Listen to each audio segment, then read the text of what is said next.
अब आजकल श्रीखंड में एक और खतरा इसी से रिलेटेड हो सकता है, और वो ये कि उसमें कई manufacturers high fructose corn syrup जैसी चीज़ों का इस्तेमाल कर सकते हैं। आजकल कई मास प्रोडक्शन यूनिट्स शक्कर का इस्तेमाल करने में हिचकती हैं, क्योंकि हाई फ्रक्टोज कॉर्न सिरप काफ़ी सस्ता होता है और उसका उपयोग करना भी आसान होता है।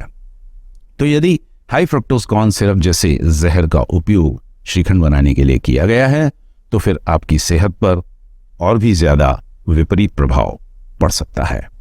जो दूसरा खतरा है वो है दही, और जैसा कि आप जानते हैं कि दही दूध से बनती है, और दूध के प्रोडक्शन को लेकर हमारे देश में दो बड़ी मुसीबतें हैं। पहला तो यही कि दूध के प्रोडक्शन को बढ़ाने के लिए कई लोग अपनी गायों और भैंसों को हार्मोन्स के इंजेक्शंस देते हैं, और इन हार्मोन्स का हमारी सेहत पर विपरीत प्रभाव पड़ता है। दूसरी परेशानी की बात यह है कि हमारे देश में दूध का एडल्ट्रेशन काफी बड़े पैमाने पर किया जाता है, अनफॉर्चुनेटली। तो यदि कोई व्यक्ति एडल्ट्रेटेड दूध से श्रीखंड बनाता है, तो नेचुरली उसकी दही भी एडल्ट्रेटेड होगी और उससे बनने वाला श्रीखंड भी एडल्ट्रेटेड होगा। अब अक्सर हम इंसानों की आदत होती है कि जब हम किसी चीज को खाना चाहते हैं तो उसकी बुराइयों को इग्नोर कर देते हैं और उसके बारे में दो चार अच्छी बातें कहने सुनने लगते हैं।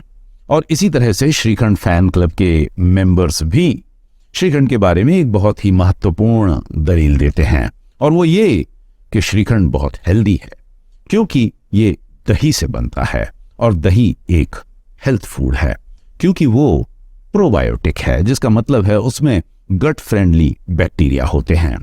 अब ये बात सही है कि दही प्रोबायोटिक होती है, लेकिन जिस बात को श्रीखंड फैन क्लब के मेंबर्स इग्नोर कर देते हैं वो ये कि श्रीखंड में बैक्टीरिया का कंसंट्रेशन इतना कम होता है कि वो प्रोबायोटिक के रोल को पूरी तरह से अदा नहीं कर पाता।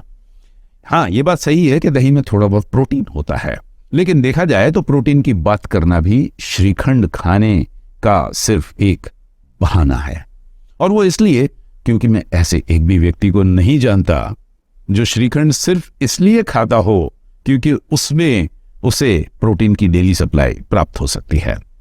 लोग अपनी प्रोटीन सप्लाई प्राप्त करने के लिए अंडे खाते हैं, चिकन खाते हैं, मटन मच्छी खाते हैं, टोफू बीन कर्ड खाते हैं। श्रीखंड कौन खाता है?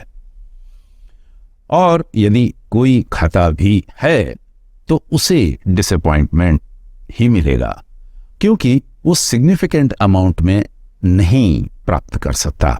श्रीखंड के एक प्रोमिनेंट ब्रांड के अनुसार श्रीखंड की 100 ग्राम सर्विंग में लगभग 5 ग्राम प्रोटीन होता है, जिसका मतलब है कि जितना प्रोटीन आपको 200 ग्राम श्रीखंड खाने से मिलेगा उतना आप बड़े आराम से सिर्फ एक अंडा खाकर प्राप्त कर सकते हैं।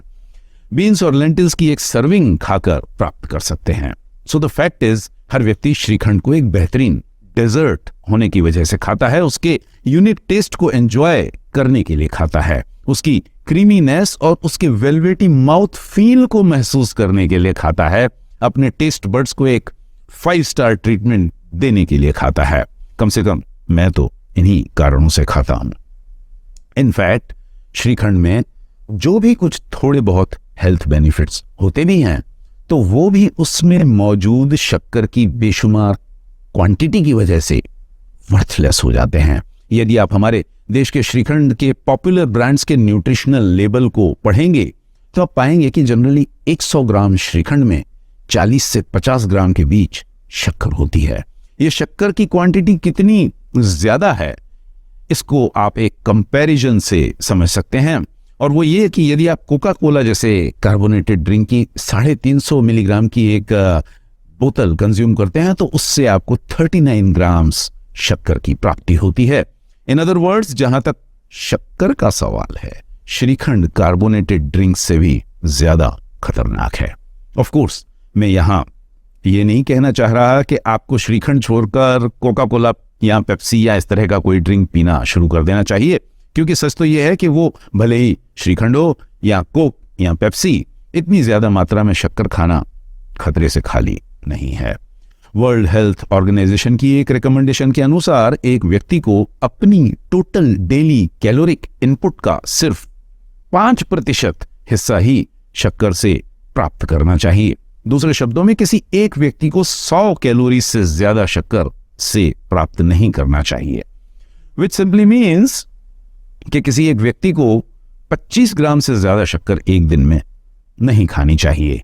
वेरस जब आप सिर्फ 100 ग्राम श्रीखंड खाते हैं तो आपको उससे ही 2 दिनों की शक्कर का कोटा उस छोटी सी सर्विंग से ही नसीब हो जाता है।